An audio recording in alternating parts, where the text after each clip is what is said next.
Hi, I'm Kathy Matara, and I'm here with Representative Jeff Shipley. And I had a few questions for him, and we were just going to go over those. I thought that everybody might want to hear how he would answer some of the general questions that we've heard coming up about his views, his politics, and just his life. And so the first question I have for you is about your stand-up comedy routines. And you obviously love humor, but there have been some comments that your humor has been a little off color sometimes. And I just wondered if you had any comment about that. Sure thing, Kathy. Well, thank you so much for letting me join you today in your front yard and for taking the time to talk with me. Yeah, I have been fortunate to explore comedy on stage. It's something I've always wanted to do since I was a little kid, and I'm so thankful I was finally brave enough to explore that art form at Cafe Paradiso. And yeah, I don't know if I'd necessarily call it off color, but I certainly do enjoy touching very sensitive topics and really exploring what humor is or can be. But for me, first and foremost, laughter is the best medicine, and laughter can be very emotionally healing, and we all need that maturity to laugh at ourselves. Everyone laughs in the same language, so there can be a unification component of laughter. True laughter is involuntary. If you really strike a chord with someone, they can't help but laugh. And yeah, some of the most exhilarating moments of my life have been a part of a room packed full of people and being able to generate that laugh. And yeah, it's not for everyone. I do enjoy doing a lot of family-friendly material as well, but yeah, I really do enjoy comedy as a way to explore and look into maybe some of those darker aspects of our lives. Does that make sense? It does. And so would you say that you like to make people laugh? Yeah, I think it's just so important. And again, just the stress that's relieved from a deep belly laugh. Like, I believe every cell in your body just rejoices when you're able to connect with that laughter. I think it really is therapeutic. I think it's healing, and I think life is funny. I think we need to have fun. We need to have a sense of joy, a sense of wonder and amusement in everything we do. So if I can channel that, it's certainly a work in progress. I mean, I've definitely had comedy shows not go so well, and the audience lets you know. That's what's so beautiful about live performances and interacting with an audience, is you get instant feedback. But yeah, as long as people are laughing, then I do feel very satisfied. I agree. That's wonderful, actually.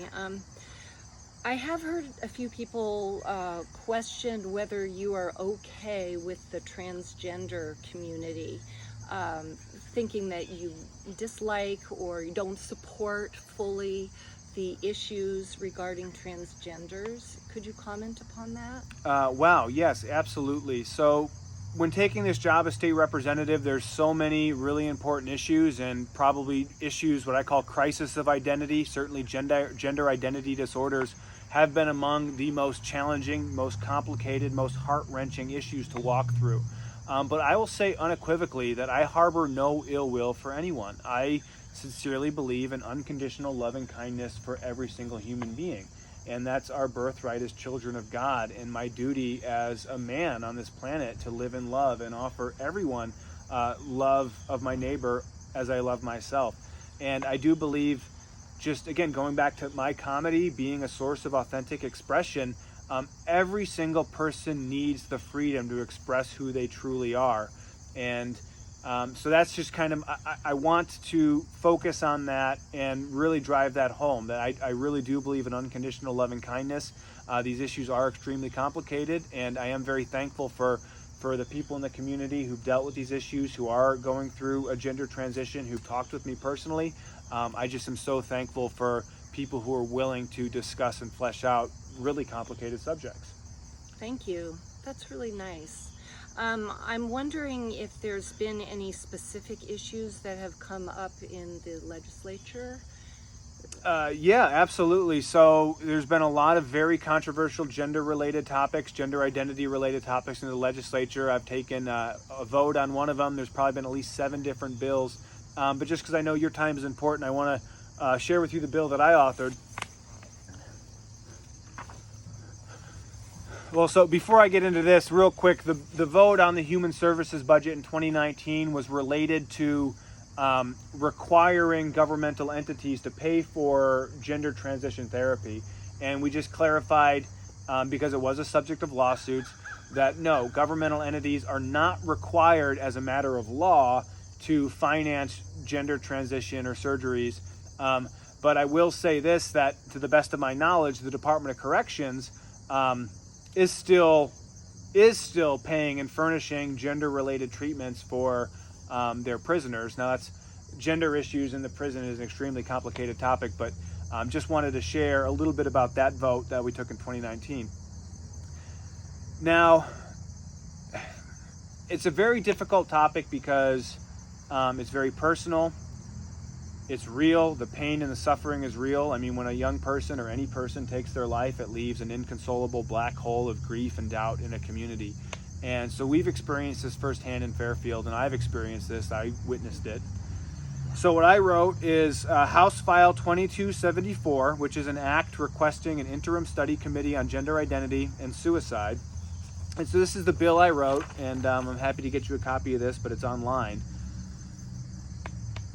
So I'm paraphrasing here a little bit, but this bill, House File 2274, authored by Representative Shipley, in recognition that each and every human being is afforded dignity and valued as a child of God, the goal of the study committee shall be to engage in rigorous examination and expansive dialogue regarding issues relating to gender identity in order to end the tragedy of suicide by transgender individuals in this state. This study committee shall explore the application of gender identity as a protected class as it relates to prison, schools, private enterprise, freedom of expression, other areas of relevance. And then the big thing as far as the law is concerned is getting very clear on the definition of what these words mean. So one of the reasons why gender identity is so tough to talk about is because we are lacking objective standards that if someone comes to me with a gender, I'm basically have to take their word for it. There's no way to objectively verify what they're feeling or what's going on within their psyche or their being. But as a matter of law, words have meaning, and we need to make sure these words are defined if we're going to enforce these laws. So I'm very interested in the definition of gender and gender identity. I don't feel that's adequately defined in Iowa law right now. And then also the word woman, because basically what I'm seeing, or what we're seeing play out nationwide, is the rights of one protected class group perhaps being in conflict or bumping up against the rights of another protected class. So in this instance, it would be women, biologically born females, versus the rights of someone who claims they might have a right to a female-only space. And again, there's lots of applications for this, lots of lawsuits ongoing. But my focus as a legislator, I think we need to step back and define what these terms mean. Would be a good first step for the state of Iowa. So that's what I was hoping to accomplish in House File 2274. And obviously there's a lot of other issues too. We could talk about this all night if you'd like. Sure. Well, I just appreciate that you like these people as people. And really, because we're all people, and we all have preferences, and every preference should be supported. And I'm really appreciating hearing that you care about that, and that means something to you. I think what I care most about is the freedom to express oneself. And then there are a lot of social constructed conformity type angles that I think we do need to get rid of. And but that's what we want. We need connection to the self. I would go a step farther, say connection to God, and yes, the freedom and the courage to express who we truly are, as long as we're not interfering in anyone else's life or liberty or harming anyone else. And so, I think that's the intention, and making sure we have laws that protect the human dignity of everyone. Sounds good. A lot of people are wondering your position on women's rights overall. Mm-hmm. For instance, what are your thoughts on abortion? Sure. Well, abortion and just human sexuality, procreation are fundamental discussions that we have to have as human beings. I mean, these are real root chakra issues that do affect all society. My personal belief on abortion is I was born and raised and taught pro-life, that life begins at conception, and at the moment of conception there is a luminescence, a flash of light that represents a sacredness, a beginning of a new life. I recognize not everyone shares this view, And that's basically the question: is there a point where the unborn deserves some sort of legal protection? Maybe there's not a point, like states like New York and Virginia, where you can have an abortion up to 40 weeks. At the federal level, they're talking about a pain capable act, which would be right around 20 weeks. Iowa had a fetal heartbeat bill, which could be as early as 6 weeks, which would prevent an abortion after a heartbeat is detected, with the exception of rape, incest, health of the mother. And so when discussing, when an unborn child deserves legal protection, as a man, I do, I want to make sure women are ultimately having the discussion. And so I was a little bit more comfortable when it's women like Governor Reynolds, like Speaker of the House Linda Upmeyer, like Joni Ernst, those women leading the discussion. I'm comfortable with them taking the lead. But really, I think even in the Christian community, we recognize this, that the tragedy of abortion is so far downstream of what the actual problems in society are. And this might be controversial, but why aren't we expressing our sexuality in a more dignified, sacred way? Why do we have mothers with unwanted children where they don't have the financial support or the emotional support? A young woman I know in this community, she felt like she didn't have a choice with her abortion because the father, wasn't there to offer that support. So there are a lot of very tangential issues that surround, how complicated this is. And I believe on the whole, abortion is symptomatic of poverty.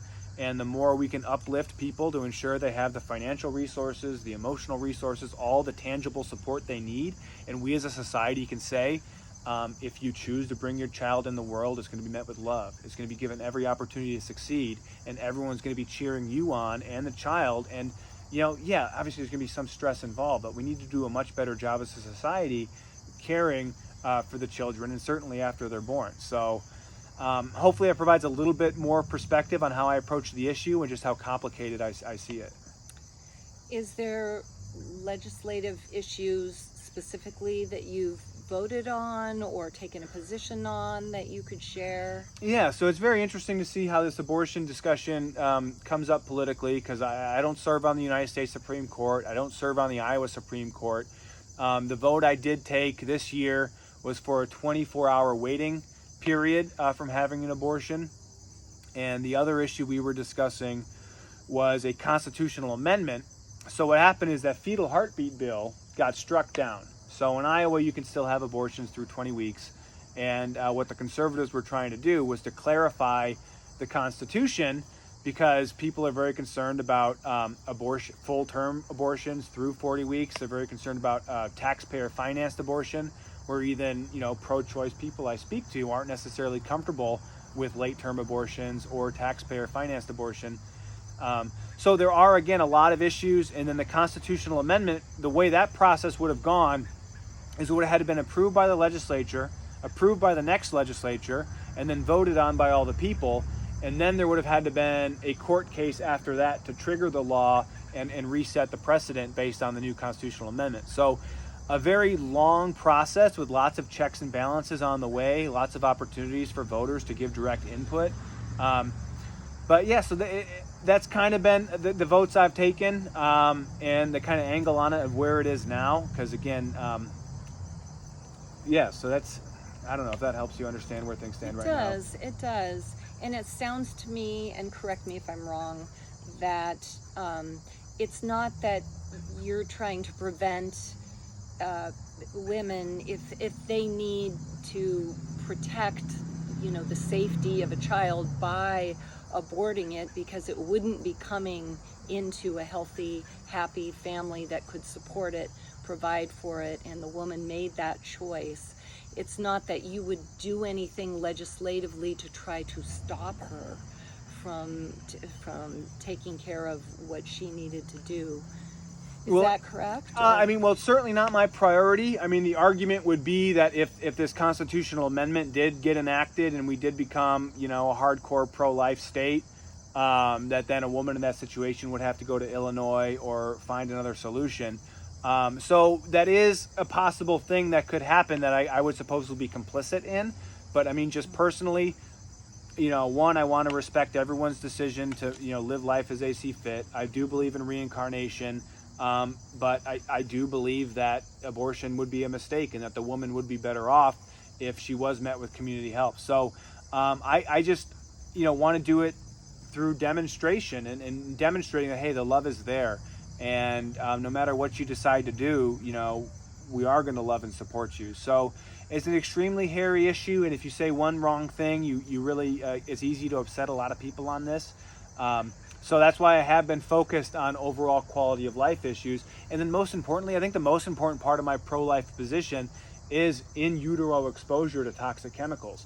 This could be microplastics, this could be endocrine disruptors, this could be toxic pesticides, this could be heavy metals, this could be vaccines that are given to pregnant mothers. So I think at least on the pro-life basis, we all should be able to agree that in utero, the children who are given the best health possible. So when pro-choice people say, oh, pro-life people don't care about the babies once they're born, that is something that resonates with me because I see all the fluoride in the water, all the toxic chemicals in the food, all the, strung out working parents who let the iPad and the TV raise the kid. So going back to your actual question is just, I believe the best solution is making sure that lovely family is present and making sure we have a world where every child can be met with joy. And I recognize that's not the world that exists today, but I feel that we're called on to create that world. Yeah. And the women that are in a position where they could not care for the child and would need to take care of it by having an abortion, you're just saying that if Iowa ends up voting it out, then Illinois is an opportunity. So that's again an extremely just long-winded philosophical discussion. I would love to, we should have a roundtable discussion, bring out each other as a community. What are we going? Well, this would be extremely difficult for people to talk about, but I don't know. I just, that's why I say my prayers. I don't pretend to have the right or the wrong answer, or the right answer on this, and I really do want to, suspend judgment, give it to God, and just do my best in my own personal life to make sure when I'm in a position to help those in need, that I'm able to give that help. Well, speaking of the toxins, I'm also hearing a lot about the vaccines, and huge numbers of people here, at least in our town, are very worried about the idea of forced vaccinations because of the recent publicity about the ingredients in the vaccines. And that there's GMO product in there. There's even some other microparticles in there. And what are your thoughts and comments on the forced vaccines? And what if that came to vote here in Iowa? Well, again, it's how much time do you got? I could talk all night on this. First and foremost, I believe in medical freedom. I believe that personal health is sacred. Now, the only person who can make a health decision for you is you. And that you giving that decision-making power to someone else, whether it's a government or a pharmaceutical company or a corporation, whoever, you don't give your sovereignty away because it's very difficult to get it back. And it is almost like a sell your soul type moment. Okay, take this vaccine or else. Well, and the mandatory vaccination discussion, we've seen comments from the Prime Minister of Australia, from the largest legal group in New York, the State Bar Association. This is a very real discussion. And absolutely, we need to unequivocally say, my body, my choice, that under no circumstances is anyone else going to make a personal health decision, that I'm a human being, I'm capable of making my own decision. And then, as you mentioned, there are a lot of really rational, well thought out reasons on why someone would want to say no to a vaccine, especially one that's been rushed to market. And happy to talk about all those different issues as well, because it goes pretty deep. Right, because they haven't had a chance to be really tested. Is that correct? Well, again, each vaccine is different, but I'll put it this way, that that's one of the main complaints on why people are saying no to vaccines is because they are not doing the proper analysis to capture long-term adverse events. And that's the big thing when you see a gigantic spike in immunological disorders, autoimmune disorders. Where is it coming from? What's changed in our society where all of a sudden we have a lot of people with a lot of different diseases out there that affect the immune system? So but literally you look at the clinical trials, it's like, okay, we observed this group for 3 days. All right, well, what happened after 3 days? Well, we don't know. Okay, and that's the most important part. If someone is injured, especially by a product the government mandated, who pays for it? Where's the compensation for people who are injured? And AstraZeneca, they specifically said, we don't want any liability. We're not going to bring any product to market unless we have liability, because it is extremely difficult. And they specifically said, we're not screening this for 4 years. If someone comes back and says, oh, I got an immune disorder that showed up, years down the road, we're not going to pay for that. So you have the corporations themselves saying they're not going to pay for damages when people get hurt. When corporations say that, you need to believe them. People are going to get hurt. Someone's going to foot the bill, and it's going to be the taxpayers, which is very unfortunate. So that's the whole crux of the policy, is what happens when people are injured and who pays for it. Yeah. This is an area, as an herbalist, which is what I am, I've seen babies get vaccinations and become autistic. And these are babies that I had known before the vaccines. And literally within 2 days, they weren't making eye contact and were showing all the full spectrum of autism. And even years later, they haven't thrown it off. And of course, that's very worrisome. And what if similar things are happening in the adult community? Where will that leave our society? So there's definitely a lot to think about here. Well, and it was recently came out this week that one of the participants in the clinical trial did suffer a severe injury, and it was a neurological disorder. So that was in the COVID vaccine trial. They just announced that injury, and they put things on hold. Wow. One of the medical theories on how a neurological disorder could come about, a lot of focus on the adjuvant in the vaccine, which a lot of people might have been familiar with thimerosal, which is a mercury adjuvant.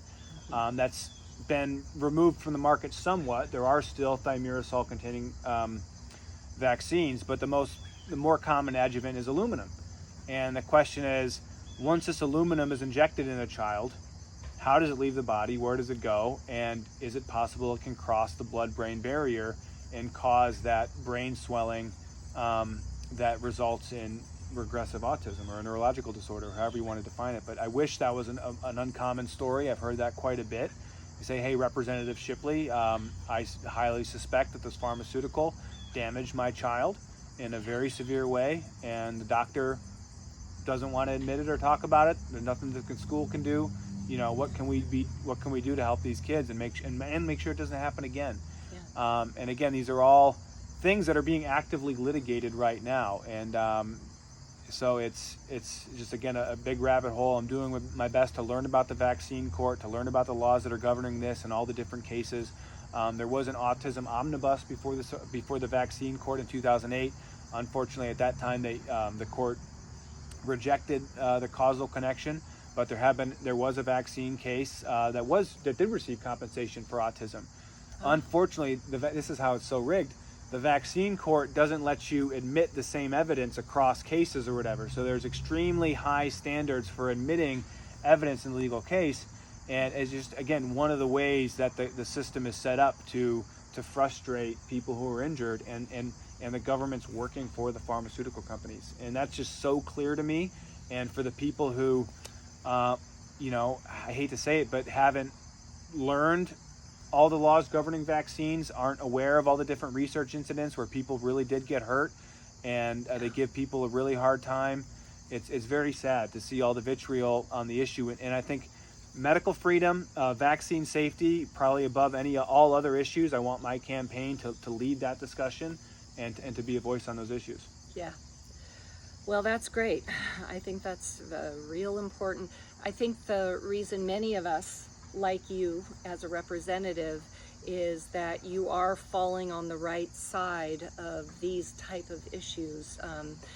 Forced vaccines are very frightening if you think that they could cause that level of harm. And then there's many other more toxic influences that are coming up, like the 5G and the smart meters and the problems with the CAFOs. And Well, one last note on the vaccines, because this again is still so relevant, and going back to what you said on abortion. So one of the reasons why there is a religious exemption to vaccines is because in the development of these vaccines, the mass production, millions of is they use tissues either from animals or the one ingredient, MRC5, human diploid cells, is an ingredient that came from an aborted fetus back in the 1960s, and they call it I forget the technical term, but it's basically a cell strain that's been cultivated and reproduced over the years that they use in this mass production. Some people accuse that of being, well, one, something that a religious person could have an objection to, especially if we view the human body as sacred, and the Orthodox Jews in New York certainly hold that view, but also could be a big biological contagion. Does this have a mutagenic effect? Could this cause cancerous or tumors if this is a cell line that reproduces? Anyway, so there's been a lot of controversy over that particular vaccine excipient, MRC5. WI38 is the other ingredient that's associated with human cells from an aborted fetus, and that's the thing, is they do these research with these aborted tissues, and that causes people to have that kind of gut level reaction of, oh, I don't want that. Maybe I would rather die than have an aborted baby injected in me. I don't know if that's the best way to describe it, but that's how people are perceiving it, and we have to respect them to make their decisions however they see fit, for them. So yeah, anyway, I'm so glad that you asked about that, and hopefully I did a justice in explaining such a sensitive, important topic. Yeah, and there's always people that will be feeling that no matter what the possible risks, they would rather have the safety of a vaccine.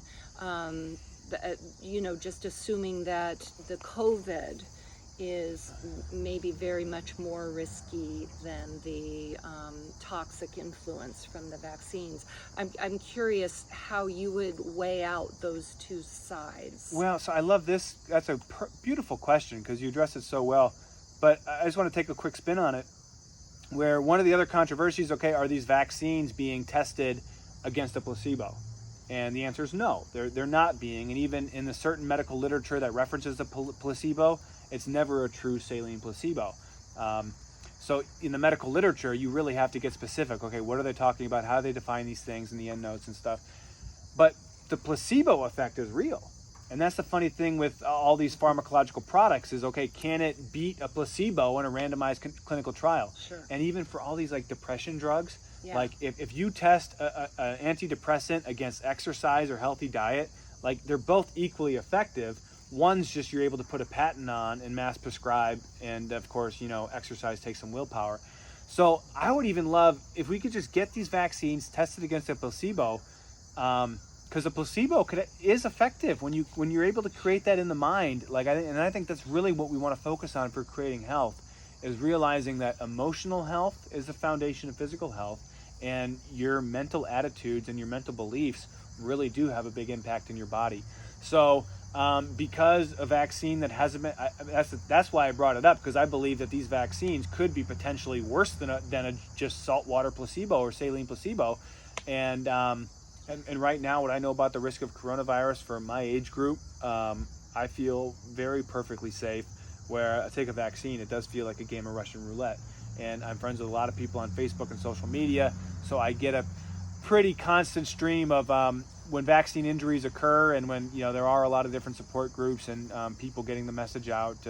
And it's real, and it's not as rare as people think, and it's right there on the vaccine insert. So yeah, I hope we can weigh that public health benefit. But I will say this: that I don't believe I can't imagine there being a disease or an illness type scenario that would ever justify a mandatory vaccine. So each person has to make that decision on their own. But as far as the state of Iowa is concerned, I don't think the government should ever make that decision for you. And again, if it was a very serious pandemic, you would get more compliance with the public response, that people are smart enough to judge the risk based on their own knowledge. Thank you for that. And I think you provide a lot of support against some of these toxic influences. Can you just take just a very brief minute or two and talk about your position regarding the smart meters and people's right to opt out of the smart meters? fully, and even keep their neighborhood clear of that type of radiation. And any quick thoughts on that? Well, one, I think we need to hold ourselves to high standards, and I believe in purity. And if that means purity from electromagnetic radiation, I believe every human being should be able to pursue that to the fullest extent possible. And I think the law should reflect that. So I believe it should be reflected in Iowa law. I think the perfect solution would be House File 154, which said unequivocally every utility customer has a right to an electromechanical analog meter. I think it's going to be tough to get a lot of the special interest groups to come along with that. So I think another solution would be, really striving for this community opt-out, where we find a designated municipality or a designated community group within a town that, hey, we want to opt out completely. We want no small cells. We want to be at least 3 miles away from the nearest cell tower. This is our little safe zone. People need to be able to control their environment. We're human beings. We're a creature of our environment. Our environment includes EMF.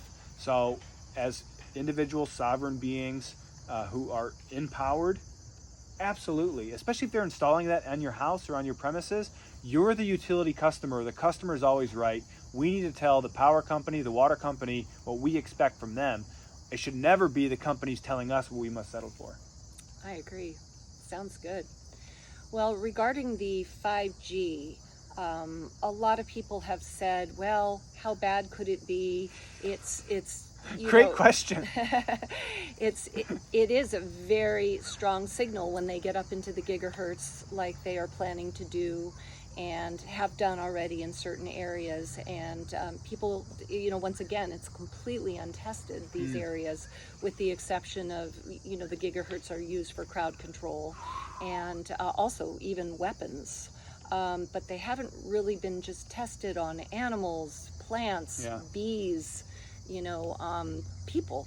And it's a huge leap that's being taken, because now they're talking about sending they are satellites. Already sending from the satellites, and those were coming in at 10.14 gigahertz, and that's inbound from the satellites, and then I think it was 14.7 gigahertz outbound. And of course, these are hitting people like crazy. And do you have any thoughts about that, and any ways that we could dial this back just a little bit for some testing? Yeah, and thank God for people like you for asking the question and being aware of the issue. First, I don't want to be anyone's guinea pig. I don't want to be a guinea pig of the pharmaceutical companies. I don't want to be a guinea pig of the telecoms. And everyone has the right to not be a guinea pig. If you're going to be subject to a trial of untested technology, for the love of God, please get paid for it, because there's billions of dollars on the line in profit. It is extremely frightening, and there are just so many connections to be made. Certainly the health ramifications are unknown. Actually, the actual exposure limits are unknown. I mean, we've seen where our cell phones are not even operating within the FCC guidelines. So who's enforcing these rules? Obviously, the rules themselves haven't been updated in 20 years or more. It's a lot of problems. And I don't want to say the word terrifying, but there's a lot to be concerned about.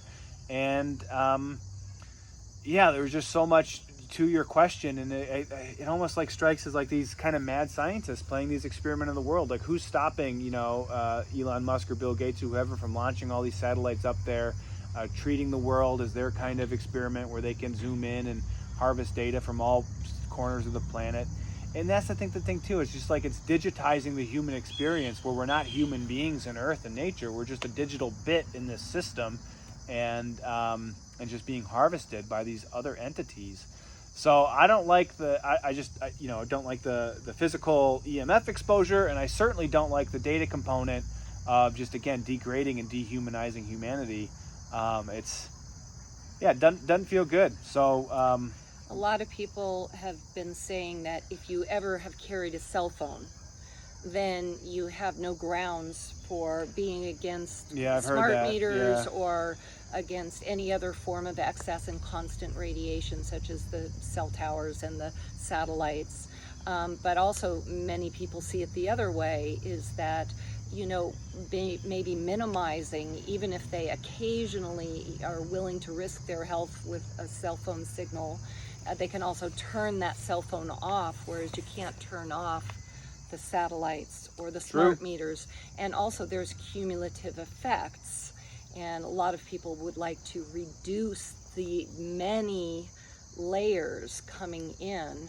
And do you have any thoughts of Oh, yeah. anything that can be done from the side of legislation to So we did put have some limits? Yeah, we did have some great amendments that we voted on. Unfortunately, they were voted down, and we can, the debate was over cell siting and where these things go. So it's unfortunate that there's not a whole lot of appetite in robust discussions. The one thing you said that stuck out was collective exposures, and I think we need to start talking about Wi-Fi in schools.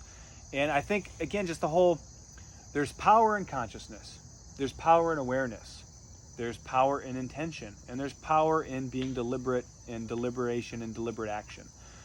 So yeah, I definitely applaud and support, and I want to help anyone who can limit their exposure.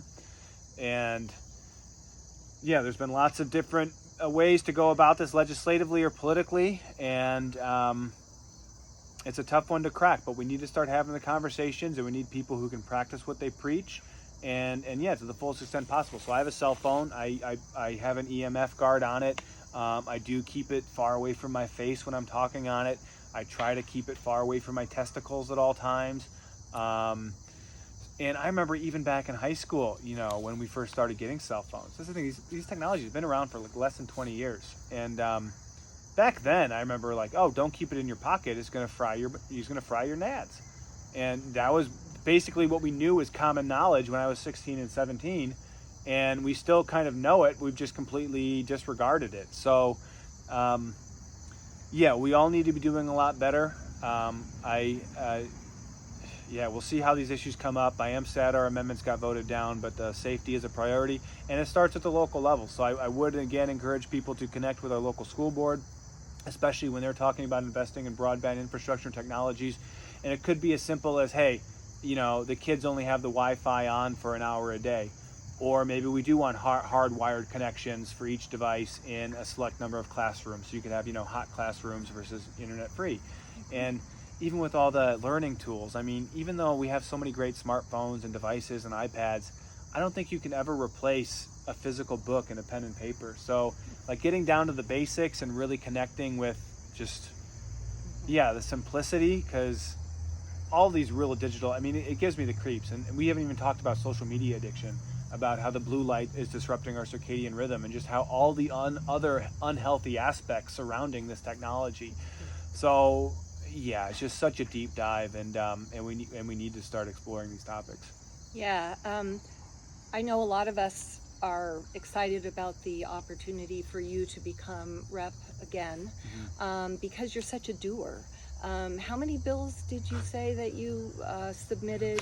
I think we were close. If you count like amendments, it's I think 110 or 115, and some of them are more resolutions for so and so, like the Grandview University football team or whatever. So.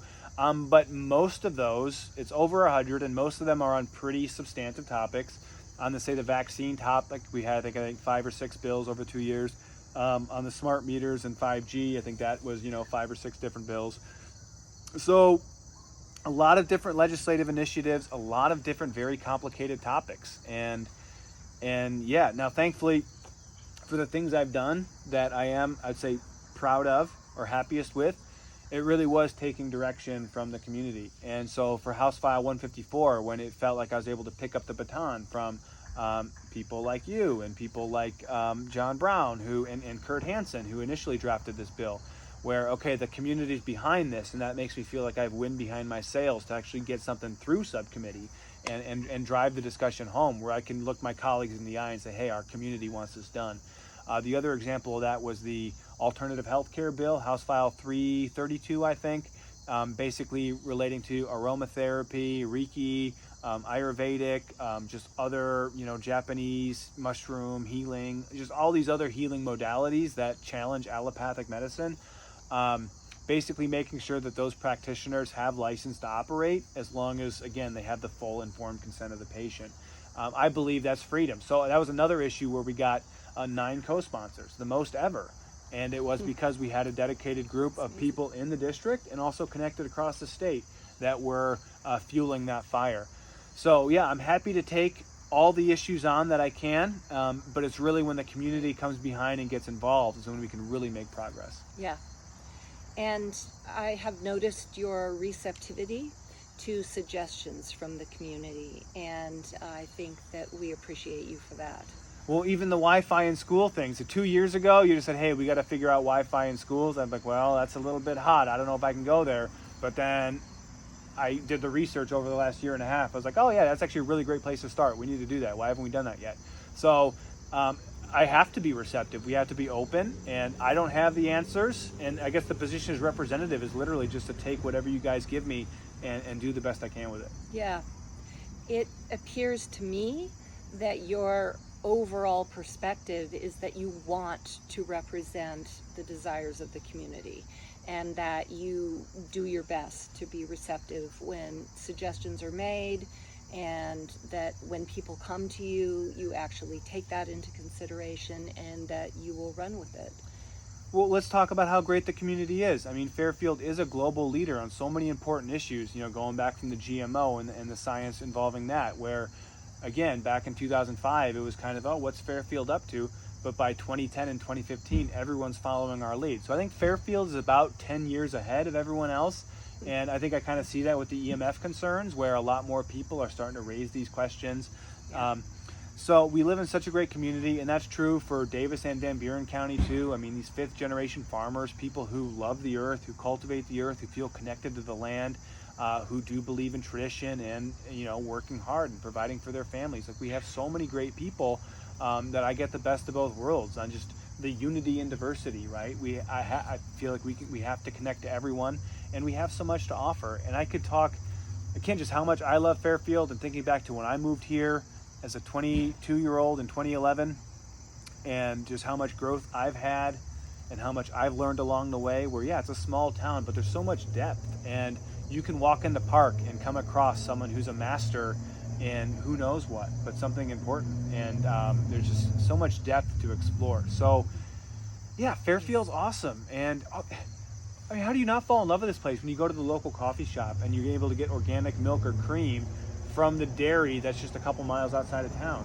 Like, we're really living this, you know, closed loop, open loop, sustainable energy, where we're really putting it forth and doing a great job. So I love the Fairfield community. It is such an honor to serve, and I'm just so thankful that we have forward-thinking constituents who take responsibility for making the world a better place, who can see the room for improvement, who can connect to these larger, heck, eternal themes, right? Like, something magnificent is happening on the planet Earth. I don't know exactly what's going on, but spirit is involved, and we're just so lucky to witness it, and we have such a beautiful tribe here. So yeah, we really do. Did you have any comments regarding some of the problematic aspects of the CAFOs? Was there anything that you wanted to mention briefly? Well, so it's funny. So I signed on to the CAFO moratorium, and back in February, that was one of the most controversial things I could have done. And now it's like nobody even cares, because we've come so far since then with the coronavirus and everything. But yeah, so I have taken a very strong stance on CAFOs. It's interesting, when you sign on to the CAFO moratorium, I kind of sacrificed my ability to slice the issue or dissect it, because there's again, I mean, what are the setbacks? The LLC loophole. Why are these providers able to build barns up adjacently and not file a new manure management plan? So there's a lot of aspects to this. The biggest aspect is the international trade. We send a lot of pork to China. That could be uncertain. Who knows how the market's going to shape up? And I do live within a quarter mile now of a factory farm. A guy I go to church with, it's only smelled a couple times this year, but it's, again, a newer facility. And yeah, it's we have to learn how to be good neighbors. I think there is room for the improvement process. There's room for improvement in the permitting process. I think that was kind of, when I signed on to the moratorium, that's basically what I was effectively trying to communicate. Is like, hey, there's room for improvement here. And yeah, hopefully one of my goals of this campaign is to bring hog farmers and vegetarians around the same picnic table to get all the issues out and just build consensus, because there's it's well, because I mean, from a vegan perspective, like and we have a lot of vegans in Fairfield. They don't believe the hog industry should exist at all, and that's their ethical belief, and I, they're more than capable of expressing that. Some people express that better than others. I really do love the vegan restaurant in Fairfield and the woman, the proprietor there.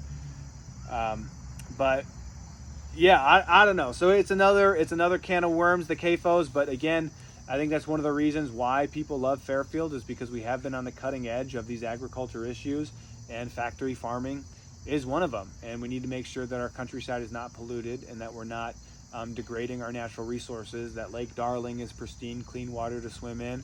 And if there are people polluting, they need to be held accountable. Again, also, that's a funny thing too, the law on liability is, as long as a CAFO is following industry standards, they're legally immune from any sort of liability. So in the case that hogwash does infect someone's well water and someone gets a staph infection and gets a serious illness, as long as that CAFO operator was following industry standard practices, they're immune, which again is analogous to the vaccine issue. Why are these corporate actors immune if they're causing harm? So I think, again, the liability issue, the legal immunity, I think that's a great way we could clean up these industries relatively quickly. Well, I want to thank you for sharing your perspective on these issues. Yeah, you went hard on me today, Kathy. Jeez. And clarifying so much. And I think we just want to know that when you get into office again, you'll continue to protect us. And all of these concerns, from the perspective of most of us, we're seeing you take the right side of a lot of these issues, and thank you for that, and thank you for your incredible dynamism and energy and willingness. I mean, 100 bills, that's incredible. Some of them were pretty good too. Yeah, some of them were pretty good. Others got some interesting reactions. But no, I mean, just thank you, Kathy. And it was, I mean, I just feel it in my body right now that these were a lot of heavy issues we just talked about, a lot of complexities. Yes. Each one of these questions we could flesh out and talk about an hour more of each.